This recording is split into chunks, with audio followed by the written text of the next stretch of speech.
Pernah terbayang nggak gimana jadinya hidup kita tanpa adanya teknologi? Mungkin rasanya seperti hidup di zaman purba kali ya, di mana masa itu belum ada yang namanya teknologi dan manusia masih bertahan hidup dengan segala keterbatasan. Beruntung, seiring dengan perkembangan zaman, teknologi terus berkembang hingga memainkan perannya yang sangat penting dalam kehidupan kita sebagai manusia.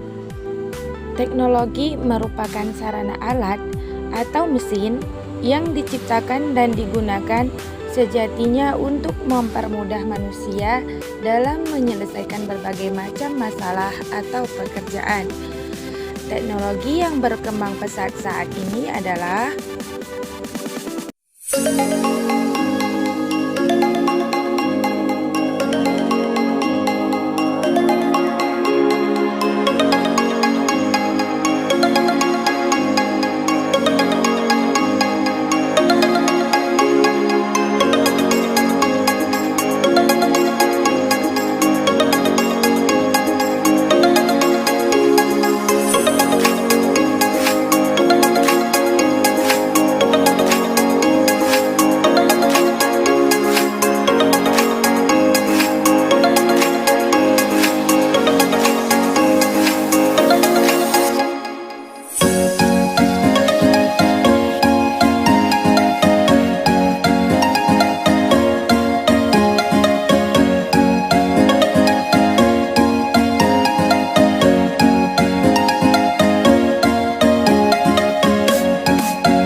dalam kehidupan, pasti saja manusia tidak luput dari sifat khilaf, lupa maupun salah.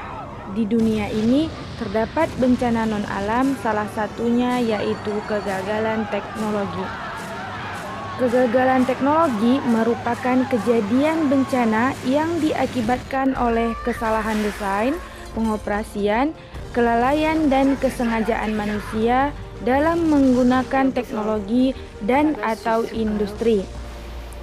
Kegagalan teknologi dapat disebabkan oleh beberapa peristiwa, di antaranya pertama, kebakaran. Kedua, kesalahan prosedur pengoperasian. Ketiga, kecelakaan transportasi, baik darat, laut, dan udara. Keempat, kerusakan komponen. Dan yang terakhir adalah kebocoran reaktor nuklir serta kesalahan desain keselamatan teknologi. Kemudian, apa saja ya tanda-tandanya? Ini dia tanda-tanda kegagalan teknologi. Pertama, terjadi sangat cepat dalam hitungan detik atau jam dan secara tiba-tiba. Kedua, sistem peringatan akan menyala jika terdapat suatu bahaya maupun kerusakan komponen atau peralatan. Ketiga, tercium bau menyengat akibat terjadinya kebakaran, kebocoran gas, atau bahan kimia lainnya. Keempat, suhu udara akan meningkat cepat di atas suhu rata-rata.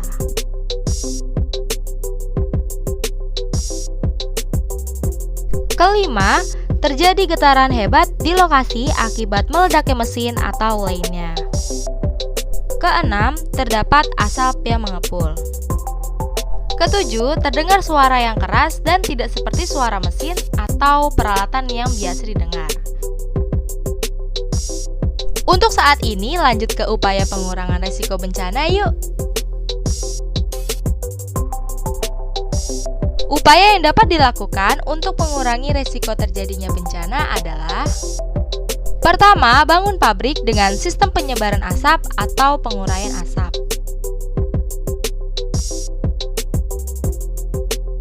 Kedua, tingkatkan ketahanan terhadap kebakaran dengan menggunakan material bangunan ataupun peralatan yang tahan api.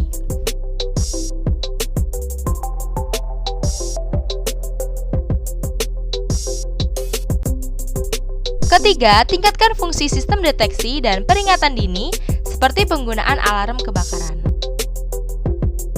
Keempat, tingkatkan standar keselamatan di pabrik dan desain peralatan. Kelima, buat prosedur operasi penyelamatan jika terjadi kecelakaan teknologi. Dan keenam, antisipasi kemungkinan bahaya dalam desain pabrik. Ketujuh, tingkatkan kemampuan pertahanan sipil dan otoritas kedaruratan.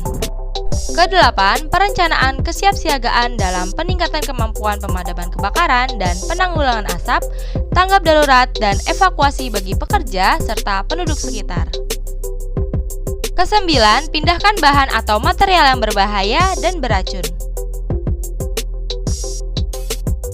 Kesepuluh, sosialisasikan rencana penyelamatan kepada pekerja dan masyarakat sekitarnya dengan bekerja sama dengan instansi terkait.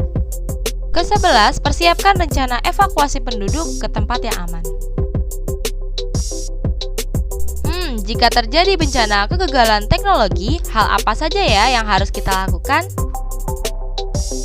Pertama, apabila sistem peringatan tidak berfungsi, pengawas harus melakukan pengecekan ketika mesin berhenti.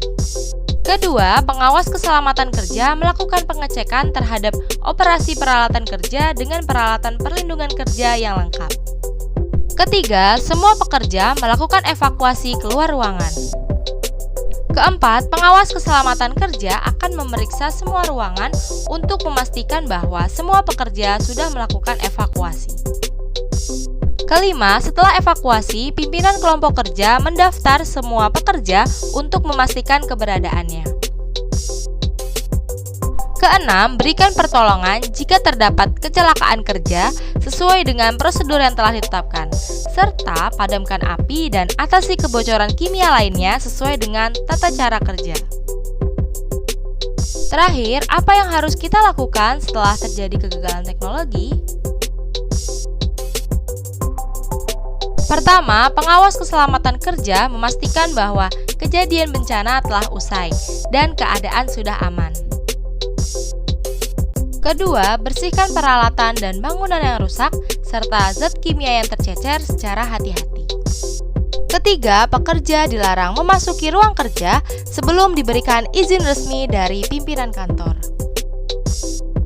Keempat, lakukan pengecekan dan identifikasi korban meninggal, luka, dan selamat. Kelima, masing-masing pekerja melakukan pengecekan mandiri dan tetap waspada.